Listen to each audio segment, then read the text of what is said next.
はい、皆さんこんにちは。きなこスペシャリストのせいこです。今日は黒蜜を作っていきたいと思います。で、黒蜜なんですけど、皆さん買ったり食べたり使ったりしますか？私は結構するんですけど、きな粉とも合うからね、使うんですが、今どこでも売ってますよね。スーパーも売ってるし、和菓子屋さんとか、あとお豆腐屋さんでもお安く美味しいのが売ってたりするんですけど、もうね、材料がすっごいシンプルなので、今日はぜひ作ってみたいと思います。多分もう10分もかからないと思います。でね、黒蜜何でできてるか皆さん知ってますか？あれは黒砂糖を水に溶かして煮詰めたものっていうのが黒蜜って言うんですけど、本当にシンプルなんですよ。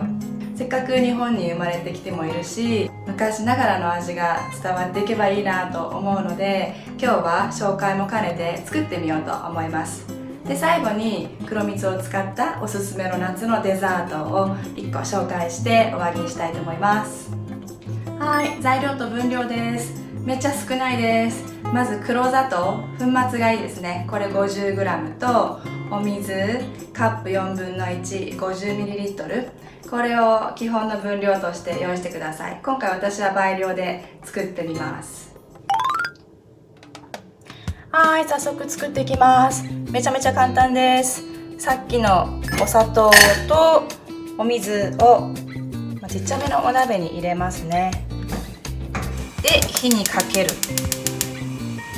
最初は沸騰するまで待ちます。これね、もうすぐです。もうね、やることそんなにないんですけど、コツというか、注意するところはお鍋きれいにしときましょうねってところくらいですね。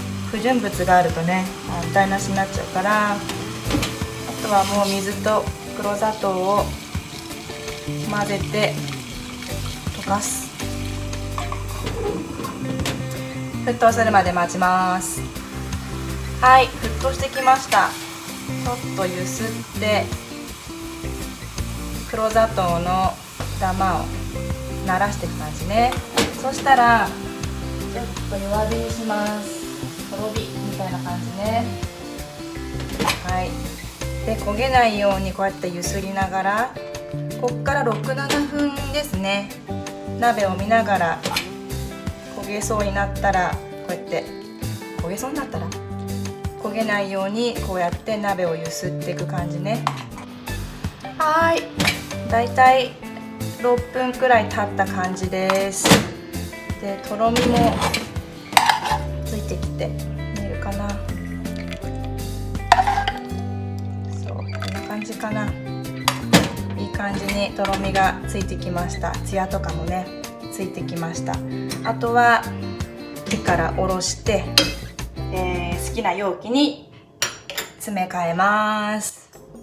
はい、早速もう6、7分でできちゃいました。これね、冷めるともう少しとろみがついてくると思うんですけど、これくらいでちょうどいいと思います。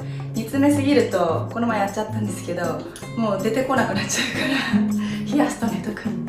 はい、これくらいでもう少しきっとね、とろみがついてくると思います。はい、容器に詰めました。こんな感じ。はい、ちなみにこういうレトロな容器大好きなんですけど、じゃあ最後にこの黒蜜を使って簡単なきな粉の夏のデザートを1個紹介して終わりにしたいと思います。はい、じゃあ早速材料から紹介していきます。豆腐、きな粉、さっき作った黒蜜、これだけです。で、豆腐は絹ごしでも木綿でもどちらでもいいです。私はプリンとかも硬い食感のが好きなので、よく木綿を使ったりするんですけど、絹ごしでもいいと思います。量もね、適当で大丈夫で、きな粉もお好きなきな粉にしてください。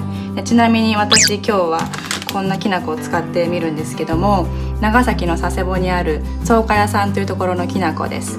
で、普通にね、生きてたら会えなかったきな粉なんですけど、縁があって今回会うことができたので使ってみようと思うんですけど、めちゃくちゃ溶けが良かったです。あと甘かった。豆自体が甘かったですね。九州の福豊という豆を使ってるそうです。美味しかった。で、さっき作った黒蜜、これを使っていきたいと思います。でね、作り方も本当に簡単で、豆腐切らなくてもいいんですけど、私はちょっと黒蜜後でかけるのでいっぱい染み込ませたいというか、面積豆腐にこう染み込ませたいので1回切りました。で、こんな感じ。ちょっと大きめのお皿を用意してみたんですけど、量はそんなにいっぱいじゃないね。まあご飯の後にみたいな感じの量にしてみました。で豆腐置いたら、その上にきな粉を適当にかけます。これも量ね、適当でいいです。多めがいいと思いますね。後でね食べてるとね足らないなって思ったりするから、そう結構多めがいいかな。はい、こんな感じ。はい、でその後にさっき作ったこのね黒蜜を上からかけます。ちょっと冷えたから固まってきたね、とろみがこんな感じでついてきます。これはね、これもお好みなんですけど、そうきな粉自体にお砂糖を入れた方がいい人もいるかもしれないですね。その場合はきな粉対お砂糖は2対1、砂糖はそれ以上じゃない方がいいと思う。これくらいかな。こんな感じで完成です。ちなみにこの豆腐きな粉黒蜜がけ、健康気にされてる方にもおすすめですね。っていうのが、タンパク質まずすごく多いんですよね。きな粉にもあるし、豆腐にもあるし、植物性タンパク質が豊富ですね。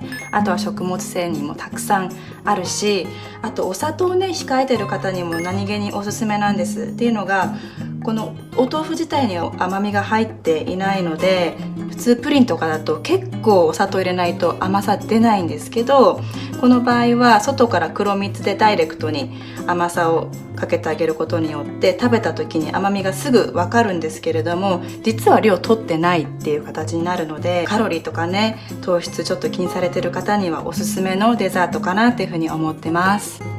はい、黒蜜どうでした？簡単そうでしょ？ぜひお家で作ってみてください。それじゃあ今日はこの辺で、またね、バイバイ。